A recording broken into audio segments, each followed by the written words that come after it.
कुछ रास्ते मंजिल तक ले जाते हैं और कुछ रास्ते एक नई कहानी बन जाते हैं। माई फर्स्ट मोटो व्लॉग ये सिर्फ एक कहानी नहीं बल्कि नए सफ़र का आगाज़ होने जा रहा है। What's up and assalamualaikum everyone, this is me Nazar Gilani. Welcome back to my YouTube channel. Today I'm very excited because this is going to be my first moto vlog. जैसा कि आप सबको पता है कि मैंने अपनी dream touring bike Zongshan RX3 recently purchase की है, तो आज हम उसकी फर्स्ट राइड पर जाने वाले हैं. So let's go for it. और जी मैं इस टाइम आ चुका हूँ एक लोकेशन में, बड़ी प्यारी लोकेशन है, थोड़ी सुकून दे लग रही थी. आई थॉट के यहाँ पर आपको इसकी स्पेसिफिकेशंस जो है वो कुछ बताते हैं बाइक की. अच्छा जी, ये सामने बाइक है और आप इसकी जो लुक है वो देख सकते हैं. ये बेसिकली एडवेंचर टूरिंग कैटेगरी में काउंट करती है ये बाइक. और अगर इसके मैं फ्रंट साइड पे आऊँ तो यहाँ पे आप देख सकते हैं कि इसमें डिजिटल प्लस एनालॉग स्पीडोमीटर है. और इसके अलावा फ्यूल टैंक की अगर बात करें तो 16 लीटर का ऑलमोस्ट इसका फ्यूल टैंक है. और फ्रंट साइड पे आप ये देखें तो इसकी एक ये नोज़ जो है ये देख सकते हैं, बड़ी प्यारी इसकी लुक आती है इसकी वजह से. और ये वाइज़र दिया गया है, हैंड गार्ड्स लगे हैं, आफ्टर मार्केट इसमें लाइट्स जो हैं वो इंस्टॉल की गई हैं. और अगर इसके अलावा मैं इसके इंजन की अगर बात करूं तो ये बेसिकली 250 सीसी इसका इंजन है, जो कि Zongshan का वेल टेस्टेड इंजन है. और इसके अलावा इसका सिटिंग पोस्चर जो है वो बड़ा बेहतरीन है. मतलब ये बेसिकली लॉन्ग राइड्स के लिए जो है वो बड़ी कंफर्टेबल चीज़ है. मतलब आपका बॉडी पोस्चर जो है वो ऐसा होता है कि आप 8-8 9 घंटे इसकी वो राइड करें और आप जल्दी थकेंगे नहीं. और इसके अलावा यहाँ पे ये बॉक्सेस देख रहे हैं कि ये बेसिकली लगेज बॉक्सेस हैं. इसके अंदर काफ़ी अच्छी स्पेस है.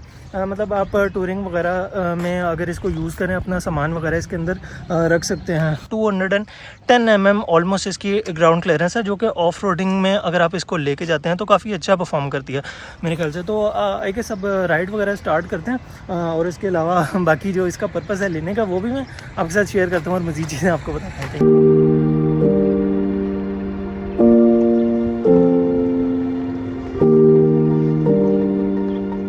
ऑलराइट जी, फाइनली वो टाइम आ गया है जब हम अपना मोटो व्लॉग स्टार्ट करने जा रहे हैं. बिस्मिल्लाहिर्रहमानिर्रहीम.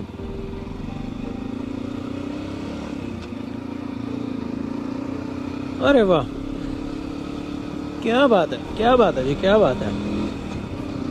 अच्छा जी दोस्तों, तो welcome to my moto vlog. बड़ा प्यारा वेदर हुआ हुआ यार.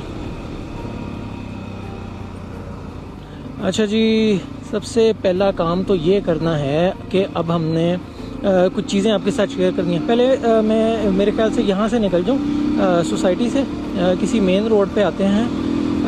तो फिर आपको ताकि ये है कि मैं भी कंफर्टेबल हूँ, आप भी कंफर्टेबल हो. आप तो खैर कंफर्टेबल होंगे ही थोड़ा सा मैं कंफर्टेबल हो जाऊँ, ताकि ये स्पीड ब्रेकर वगैरह जो आ रहे हैं इनको क्रॉस कर लें हम, ताकि इजी हो के आप सबसे बातें की जा सकें. तो ये आ गया मेन रोड. अच्छा, मुझे लगता है कि एयर प्रेशर एक बार चेक करवा लेना चाहिए. यहाँ करवा लेते हैं.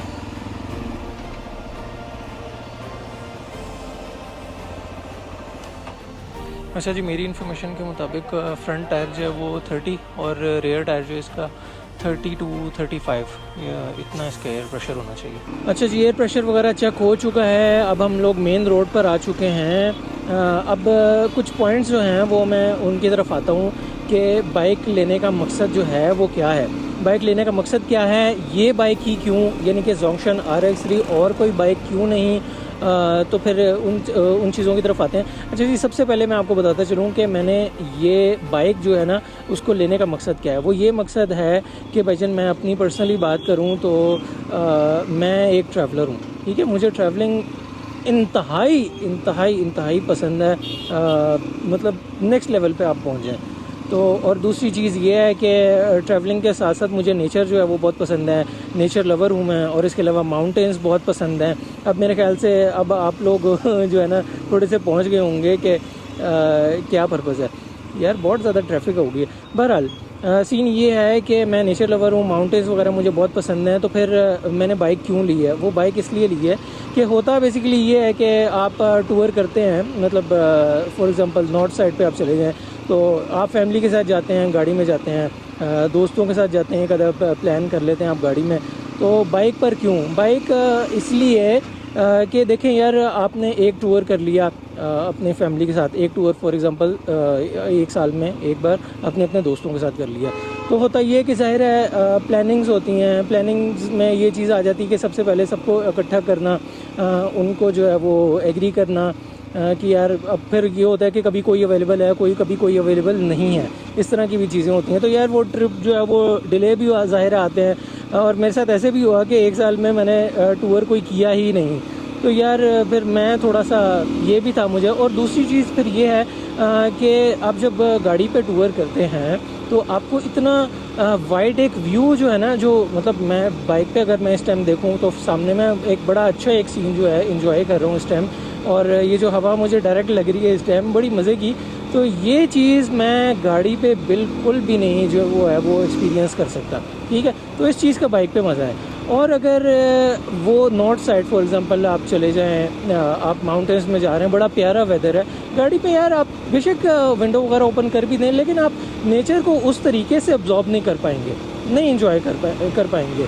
मतलब बाइक पे एक बड़ा अच्छा व्यू आपको जो है वो मिल रहा होता है, ठीक है जी, ये चीज़। और फिर ये है कि अगर बाइक का मकसद, अगर आपने बाइक ले ली है तो आप बाइक पर अगर कोई अवेलेबल नहीं है यार, आप सोलो निकल जाएं, कोई मसला नहीं है। आप ज़्यादा ना सोचें कि यार आप अकेले जाएंगे क्या होगा क्या नहीं होगा। बस आप अगर थोड़े से एडवेंचर, आपका थोड़ा एडवेंचरस माइंड है तो आप निकलें बाइक पे ईजी होकर, कोई मसला नहीं है। तो एक ये भी एक पर्पज़ था, ठीक है जी। तो मैंने बाइक ले लिया, अब मुझे पता है कि कोई अवेलेबल हो ना हो, अगर मुझे लगे कि तो मैं इजीली जो है वो स्टार्ट कर सकता हूँ अपना टूर। ज़्यादा दिन का ना हो, 2-4 दिन 5 दिन हो जाए, तो ये चीज़ भी जो है वो की जा सकती है, ठीक है जी। और दूसरी चीज़ अब क्या है कि वाई दिस बाइक, यानी कि जोंगशन RX-3 को मैंने क्यों चूज़ किया।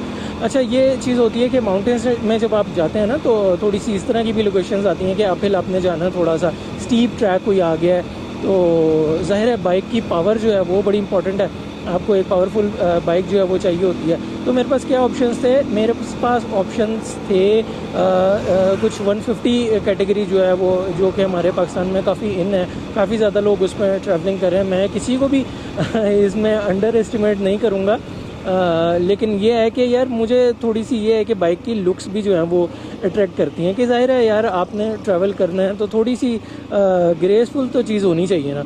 नो डाउट काफ़ी ज़्यादा ऑप्शंस हैं 150 में भी, इसमें कोई शक नहीं है, लेकिन यार मुझे थोड़ी सी 150 से ऊपर की कैटेगरी चाहिए थी, ठीक है। एटलीस्ट 250 हो, ताकि यह कि थोड़ी सी पावरफुल मशीन आपके नीचे हो। आप मतलब ये देखें ना, मैंने ये एक्सीलेटर दिया तो बाइक बताती है कि भाईजान पावर है आपके हाथ में, तो एक ये भी चीज़ थी, ठीक है जी। तो फिर मैंने वर्किंग की जी कि 250 कैटेगरी में मेरे पास क्या क्या ऑप्शंस हैं। 250 कैटेगरी में अनफॉर्चुनेटली पाकिस्तान में बहुत ही लिमिटेड ऑप्शंस हैं, ठीक है। वैसे तो चाइनीज़ मशीन जो हैं वो टोटली इन हैं, और अगर BMW की तरफ जाते हैं, BMW जस्ट लाइक GS 1250, तो यार वो बहुत हैवी मशीन हो जाती है भाईजान। इतनी हैवी मशीन को ऐसी लोकेशन पे कैरी करना जो है ना वो बड़ा एक टफ़ काम है। तो एक ये भी चीज़ थी। फिर उसके बाद थोड़ी सी लोअर कैटेगरी आती है बेनेली नो डाउट काफ़ी अच्छी बाइक्स हैं। तो बेनेली जो है वो मेरे पास एक ऑप्शन था TRK 502X, ठीक है। तो TRK 502X का ये था कि वो मेरी प्राइस जो रेंज है ना थोड़ी सी उससे ऊपर थी, ठीक है। इसमें कोई शक नहीं है कि वो मैं ले सकता था, लेकिन मैं फिर कहा कि TRK 502X जो है वो 500cc कैटेगरी में आ जाती है, तो यार वो भी थोड़ी सी जो है ना हैवी हो रही थी। अब मैं सोच रहा था कि मैं अगर कोई ऑफ रोड भी अगर मैं करूँगा तो यार वो एक इतनी ज़्यादा हैवी मशीन को फर्स्ट टाइम आपको लेके जाना जो है वो थोड़ा सा एक रिस्की भी काम हो सकता है, क्योंकि ज़ाहिर है मैं एक प्रो बाइकर तो हूँ नहीं कि कहूँ कि मैंने उस बाइक का भी एक्सपीरियंस कर लिया, इस बाइक का भी कर लिया। तो भाईजान ये सीन था कि मुझे जो है वो समझ ये आया कि इस टाइम 250 कैटेगरी जो है ना वो बेस्ट है। अब 250 से ऊपर एक BMW GS 310 का भी एक ऑप्शन था, लेकिन यार वो भी एक 3 मिलियन की बाइक आपने लेनी है और उसके बाद फिर आपने सोचना है कि यार आपको सूट कर रही है नहीं करी, तो उससे बेहतर ये था कि आई थॉट कि एक 250 कैटेगरी में जाते हैं, ठीक है, एक बार चेक करते हैं, समझ आई, चेक करते हैं, एक्सपीरियंस करते हैं, नो डाउट उसके बाद चेंज कर लेंगे, कोई मसला नहीं है। तो उसके बाद फिर मैंने देखना शुरू किया, फिर मुझे कुछ ऑप्शंस मिले, एक टेकन 250 का ऑप्शन था, लेकिन यार मुझे सही बताऊं तो वो उसकी लुक जो है ना वो पसंद नहीं आई। अब कोई टेकन के ये लवर हैं वो अगर कमेंट सेक्शन में आके ये कहें कि भाईजान बहुत अच्छी बाइक है, तो टू बी ऑनेस्ट मैंने उसको एक्सपीरियंस नहीं किया, लेकिन मैंने उसको जो है वो उसकी लुक जो है ना मुझे पसंद नहीं आई, ठीक है जी। तो उसके बाद फिर मैंने एक ऑप्शन आता था बेनेली TRK 251, ठीक है जी, ये 250 कैटेगरी में फॉल कर रही थी। अब TRK जो मैंने जो खुद देखा कि यार वो छोटी सी छोटी बाइक थी, ठीक है, तो फिर मैंने थोड़ी सी और रिसर्च की तो मुझे समझ आई कि यार एक जोंक्शन कंपनी की बाइक है जिसको पाकिस्तान में रोड प्रिंस की कंपनी इंपोर्ट कर रही है, ठीक है, वो मेरे बजट में भी आई और इसके अलावा मुझे उसकी लुक तो नो डाउट मुझे बहुत पसंद आई, ठीक है जी। तो इस पॉइंट ऑफ व्यू से मैं कहा यार ये ठीक है। फिर मैंने ऑनलाइन सर्च करना शुरू किया, फिर एक जो है वो ऑनलाइन मैंने देखा इमरान भाई जो इस बाइक के जो है वो प्रीवियस ओनर है, उनसे मेरी मुलाकात हुई, बल्कि पहले मेरी कॉल पे बात आई, उन्होंने मुझे कॉल पे जो है वो बड़ा अच्छा गाइड किया, ठीक है जी। तो मैं बहुत सेटिस्फाई हुआ, फिर मैं गया, उनसे मुलाकात हुई, तो मेरे ख्याल से उनसे मुलाकात होने के बाद जो है वो सारी चीज़ें क्लियर हो गई।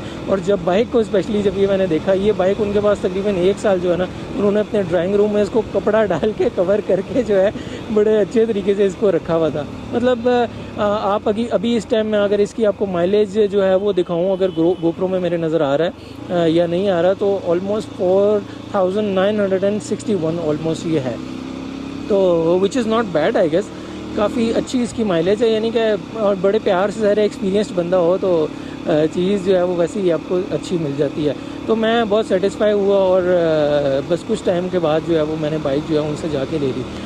तो इसके ओरिजिनल ओनर जो हैं वो इमरान भाई हैं, जिनसे मैंने ये बाइक ली, और लास्ट व्लॉग में आपने देखा होगा कि अज़ीम भाई आए, अज़ीम भाई से जो है मुलाकात भी, उनसे मिलके भी अच्छा लगा और तौकीर जो मेरे फ्रेंड हैं उन्होंने मुझे बड़ा अच्छा गाइड किया, जिनके पास ऑलरेडी ये बाइक अवेलेबल है। तो भाईजान ये सीन था ये बाइक को लेने की, और ये सारी स्टोरी जो इसके पीछे है वो ये थी। तो इंशाल्लाह आगे पूरी कोशिश रहेगी कि इस बाइक को आगे इसकी मॉडिफिकेशंस जो हैं अगर कुछ होने वाली हैं तो वो करवाएं, और ईद आ रही है और इंशाल्लाह कोशिश करते हैं कि ईद पे जो है वो टूर जो है वो किया जाए। और अगर मेरे दोस्त अगर कुछ देख रहे हैं, अगर बाइकर कम्युनिटी से भी अगर आपको लगता है कोई अच्छी लोकेशन जो है वो इस मंथ में कवर की जा सकती हैं तो काइंडली मुझे ज़रूर बताएं। और इसके साथ साथ जो है बस आपसे इजाज़त चाहूँगा, इफ्तारी का टाइम हो रहा है, फ़ौरन घर पहुँचते हैं और आपसे मुलाकात होगी इंशाल्लाह नेक्स्ट व्लॉग में। अपना बहुत ज़्यादा ख्याल रखें, भाई को दुआओं में याद रखें, इंस्टाग्राम पे फॉलो जो है वो मस्ट है ज़रूर करें, और आपके सबके सपोर्ट की मुझे बहुत ज़रूरत है। तो भाईजान सपोर्ट आप सबने लाजमी करना है, इंशाल्लाह अच्छा कंटेंट आएगा, अच्छी वीडियोज़ आएंगी और आपको ज़रूर पसंद भी आएगा content. Thank you so much, आपसे मुलाकात होती है इंशाल्लाह नेक्स्ट टाइम। अपना बहुत ज़्यादा ख्याल रखें, अल्लाह हाफ़िज़, टेक केयर।